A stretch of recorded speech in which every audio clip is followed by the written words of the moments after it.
ముందు మన తల్లిదండ్రులకు బిడ్డలు, తర్వాత మన జన్మభూమికి బిడ్డలు. కాబట్టి దయచేసి ఒకసారి నేను భారత్ మాతాకి అంటాను, అందరూ జై అంటే బాగుంటుంది. భారత్ మాతాకి, భారత్ మాతాకి, భారత్ మాతాకి. ఎందుకంటే మనము ఇక్కడ నిలవటానికి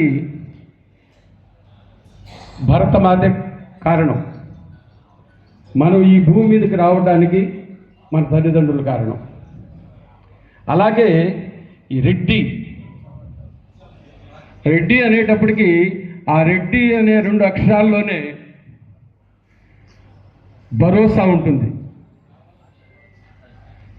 నమ్మకం ఉంటుంది, విశ్వాసం ఉంటుంది.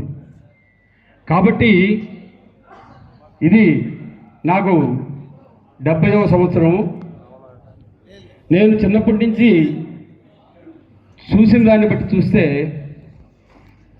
ప్రతి పల్లెలోనూ, ఆ పల్లెలో మిగతా కులాల వాళ్ళు 99 మంది ఉన్నా, 99 ఇళ్ళు ఉన్నా, ఒక్క రెడ్డి ఇల్లు ఉన్నా కూడా ఆ రెడ్డిదే పై చేయిగా ఉండేది. ఎందుకంటే ఆ రెడ్డిలోనే ఒక భరోసా ఉంటుంది. అందుకనే మన పెద్దవాళ్ళు చెడి కాపు పన్ను జరగమని ఒక నానుడు.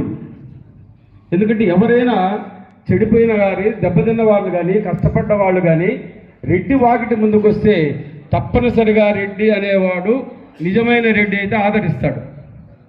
అది మన రక్తంలోనే ఉంది, రెడ్డి అనే రక్తంలోనే ఉంది. అది భరోసానే. ఇది ఒక బ్రాండ్. రెడ్డి అనేది కులం కాదు, రెడ్డి అనేది ఒక బ్రాండు, భరోసా.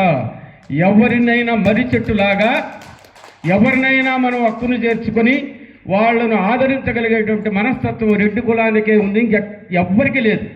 ప్రతి ఒక్కరూ కూడా వాళ్ళ స్వార్థం గురించి ఆలోచిస్తారు. కానీ రెడ్డి అనేవాడు తనతో పాటు తనను నమ్ముకున్న వాళ్ళని కూడా ఆదరం ఇవ్వటము, ఆదరించటము అది ఒక్క రెడ్డి కులానికే చెల్లుతుంది. కాబట్టి మనము ఈ దేశంలో, భారతదేశంలో పుట్టినందుకు గర్వము, అది కూడా రెడ్డి కులంలో పుట్టినందుకు ఇంకా గర్వకారణం. ఎందుకంటే మన 4 రాష్ట్రాల్లో ఇంక్లూడింగ్ కర్ణాటక కావచ్చు, ఏ రంగమైనా రెడ్డే ప్రాధాన్యత ఉంటుంది. ఆ తర్వాత మిగతా వాళ్ళు రెడ్డిని అనుసరించే వాడు, ముఖ్యమంత్రి అయినా ఇంకొకరైనా రెడ్డిని అనుసరించే వాడు చేయాలి. కానీ రెడ్డి లేకుండా ఏది జరగదు. కాబట్టి అటువంటి కులంలో, అటువంటి రెడ్డి కులంలో పుట్టినందుకు, అందుకని కాపు అన్నారు. మనం ఇక్కడ రాయలసీమ జిల్లాల్లో కాపు ఉంటారు, సర్కారు జిల్లాల్లోకి వెళ్తే కాపు అంటే బలిజ. కాపు అంటే అర్థమైంది కాచేవాడు, కాపు అంటే కాచేవాడు. మనము ఎవరినైనా దగ్గరికి తీసుకొని కాచే మనస్తత్వం మనలో ఉంటుంది. కాబట్టి ప్రతి ఒక్కరిని మనం దగ్గర చేర్చుకొని ఇక్కడ ఎవరు భేదాభిప్రాయాలు లేకుండా, పార్టీలంటే పార్టీలు ఈరోజు వస్తాయి, రేపు వెళ్ళిపోతాయి. ఈరోజు ఒక పార్టీలో ఉన్నాయని రేపు ఇంకొక పార్టీలోకి వెళ్ళొచ్చు. కానీ రెడ్డి అనేది మాత్రం ఎప్పుడూ ఉంటుంది.